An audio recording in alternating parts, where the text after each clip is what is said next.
Can everybody hear me? Hey. Can everybody hear me? I'm so sorry about the technical issues I had earlier. Good. I'm so glad that everybody could hear me now. This makes me so happy. I got so frustrated earlier. Megan and I actually did a test run an hour previously and it was working just fine. So go figure. That would be my luck that it wouldn't work right as I'm coming on. So let me just let somebody.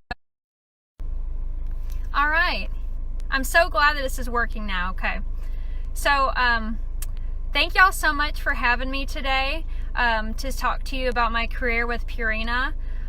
Just to give you a little bit of background about myself as people are coming on. I'm actually from northeastern Illinois. I grew up in Bonfield, which is just west of Kankakee. I went to Herscher High School. I graduated in 2010 and was part of Section 10 FFA and was very involved in several different contests. And actually Megan Coy was my advisor. And I went to Blackhawk East College in Kewanee for my agriculture transfer degree. And then I went to Oklahoma State to finish out my undergrad degree in animal science, and then went to West Texas A&M for graduate school to study animal science. So that's a little bit about my educational background, and we'll kind of wait here as more people continue to get on.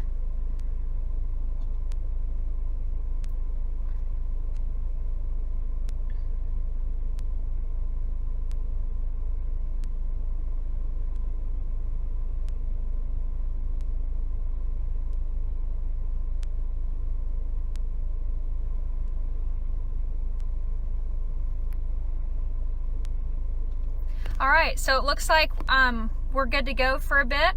Again, I'll reintroduce myself. I'm Lauren Wells. I work for Purina Animal Nutrition. I live in Middle Tennessee, just south of Nashville. I grew up near Kankakee, Illinois, northeast Illinois. Went to Herscher High School, graduated in 2010, and I was part of Section 10 FFA.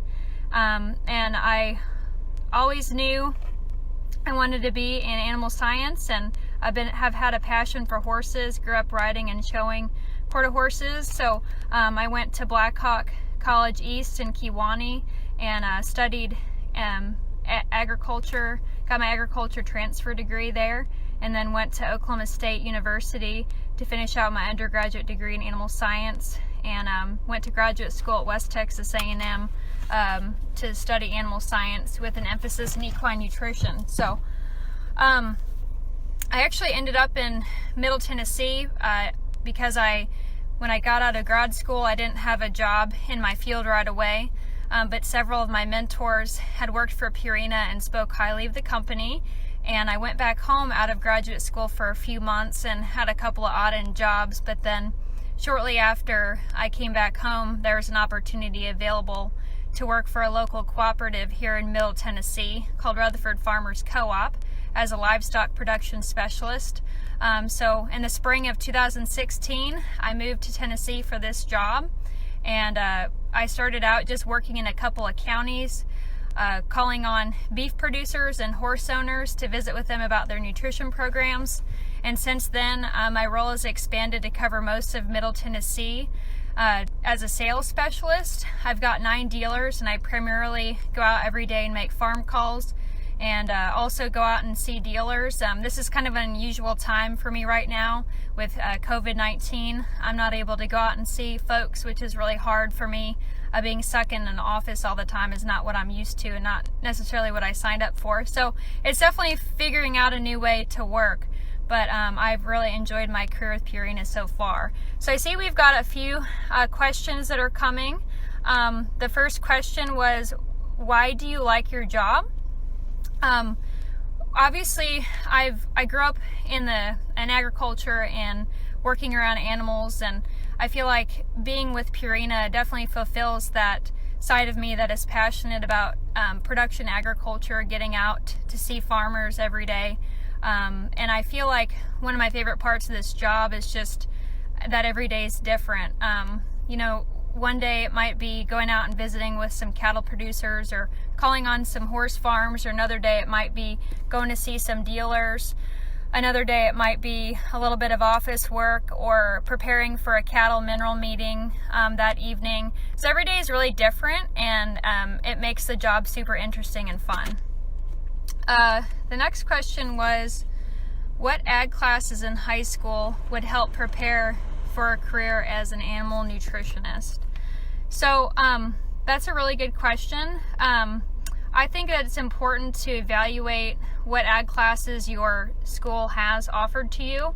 If you have any opportunity to take any type of curriculum that involves animal science or veterinary science, I think any career or any class that would put you along the career path to learn about animals, I think would be very valuable in this career path. And trying to be as diverse as you can, learning about different species. Obviously me growing up with horses, my passion is in horse and that's my comfort zone, but it's so important to be well-rounded if you want a career in animal nutrition, to expose yourself to livestock production and other areas of animal science. Next question, what does a typical day look like for you? That's a very good question. My best answer I can give you is it depends.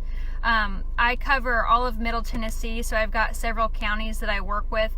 So generally I'll try to plan out my week or my month ahead and try to really target around 4 to 6 calls a day. So that might involve going to check on some feeding trials I've got on a cattle mineral or a feed for a producer.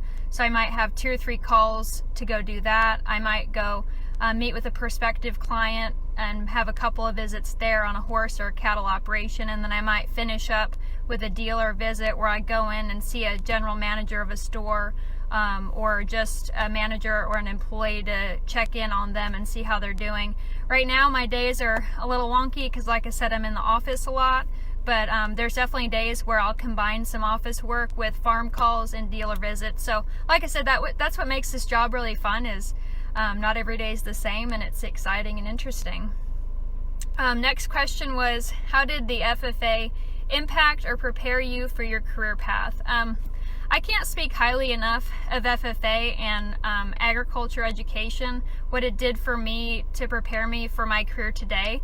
One of the biggest things I think is so important, and no matter what you do in your life as a career, is to have the ability to communicate well with people.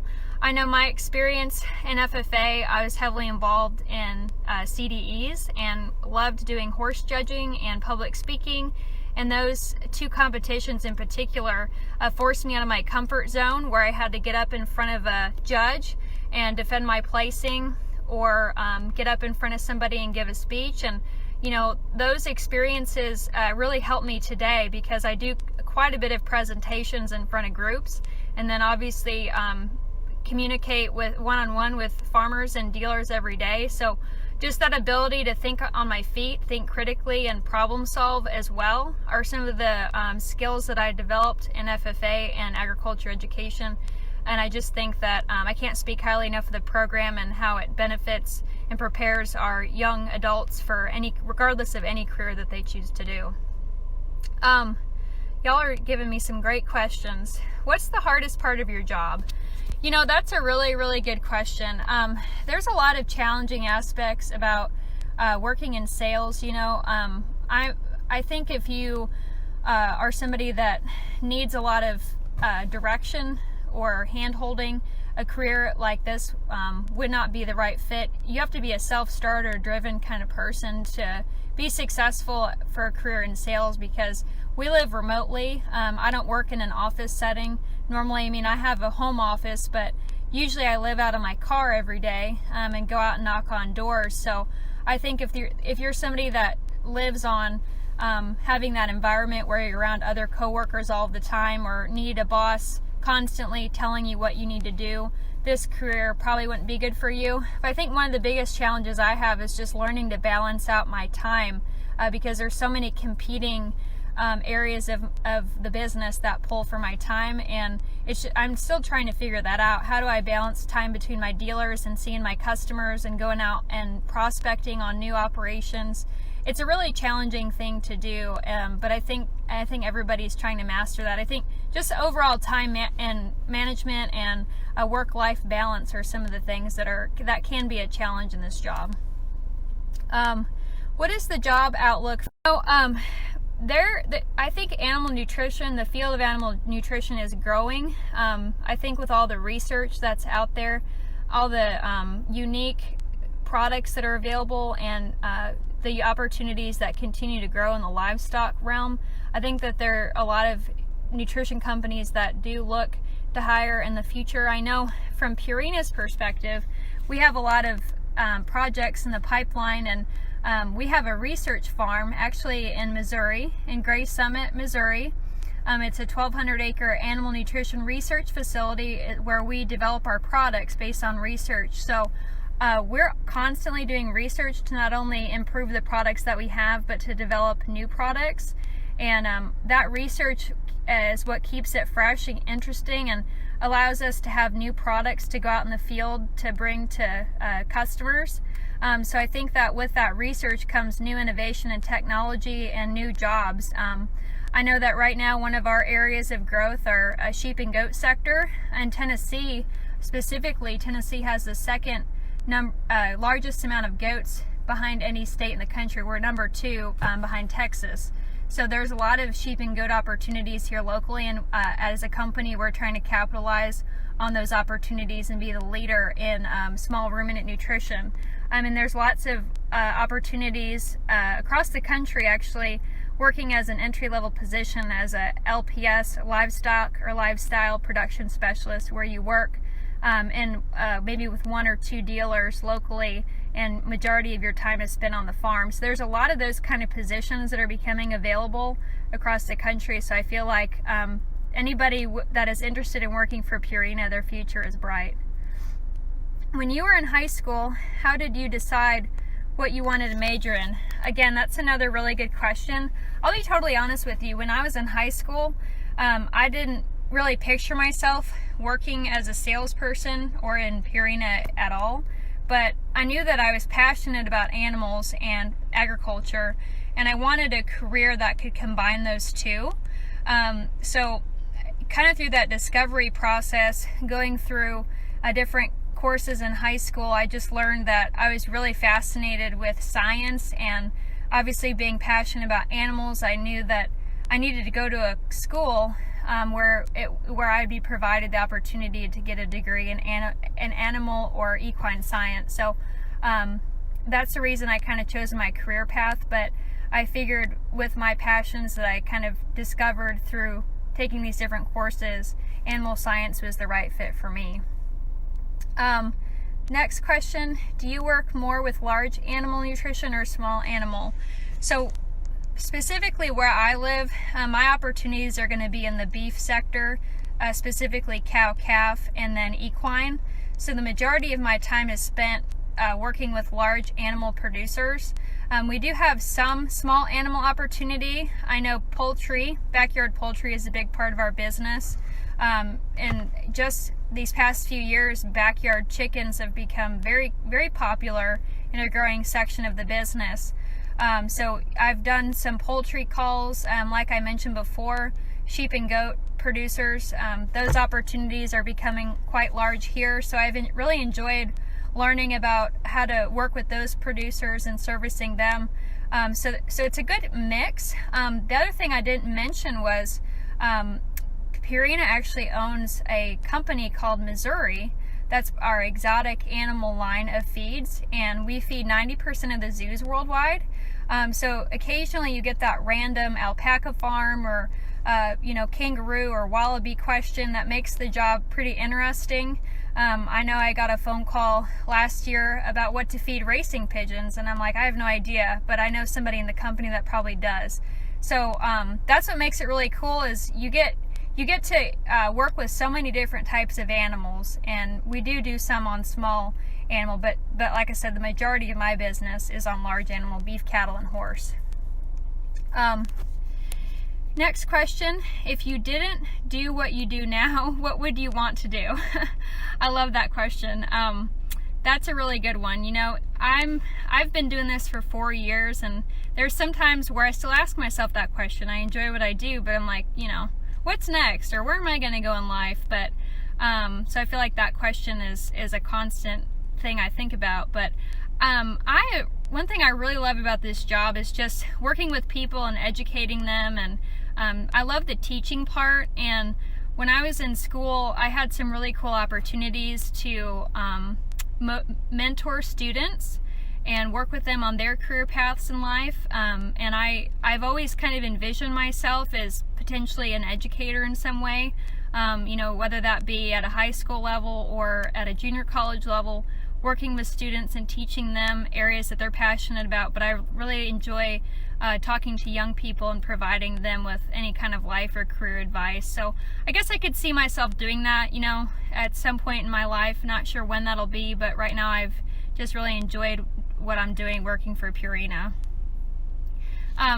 Next question, what is your favorite thing about your typical day? I really just love getting out and meeting people. I love learning about their animals. I love learning about their operation, and I love finding ways that our products and our services can help them. And I just love getting outside. I said before, I'm not made to sit in an office 8 to 5 staring at a computer screen. I love getting outdoors and seeing people, and like I said, this COVID-19 has been challenging for me, but I just love interacting with people and building relationships with them. All right, last question it looks like. What is the best piece of life and career advice that you can share? One of my biggest pieces of advice is don't be afraid to step out of your comfort zone and move away from home. I know that probably a lot of the folks you've heard talk about their careers have probably stayed within the state, or maybe they moved out and came back home or something. My biggest philosophy in life when it comes to selecting a career, or even a school for that matter, is you can always go back home. Just try it. If there's a college you really want to go to out of state, go visit it. Don't be afraid to leave your parents' home and or leave the county that you grew up in, and really explore the options out of your state. I think that there's a lot of personal and professional growth that can happen if you open yourself up to opportunities outside of where you live. That's what I had to do. I had to move out of state to get the kind of job I wanted, and I haven't regretted it. I enjoy where I live, and I've been able to meet a lot of great people here. So I appreciate everything, and thank y'all so much. I see another question has come in. Do you still have your own horses, and how do you handle that with work? I do have my own horse, actually. Normally I keep him in boarding just because of the convenience of full care when I am traveling. Fortunately, most of my travel is regional, within an hour of my house, so I can come home every night. I do have 2 dogs, and I'm about to get some chickens, so I am able to take care of my animals when I come home in the evenings and before I go out during the day. But like I said, I keep my horse in full care board just because of the convenience of that, and I do horse shows, so I need a good place to be able to ride and prepare my horse for competitions. So yeah, thank y'all so much for having me. Really enjoyed talking to y'all today. I wish I could just be there in person to meet with all of you, but I guess I can leave Megan Coy with my email address, and she can share that with the group if any of y'all have any other questions for me. Sorry again for the technical difficulties, but y'all have a great day and stay safe and healthy. Thank you so much.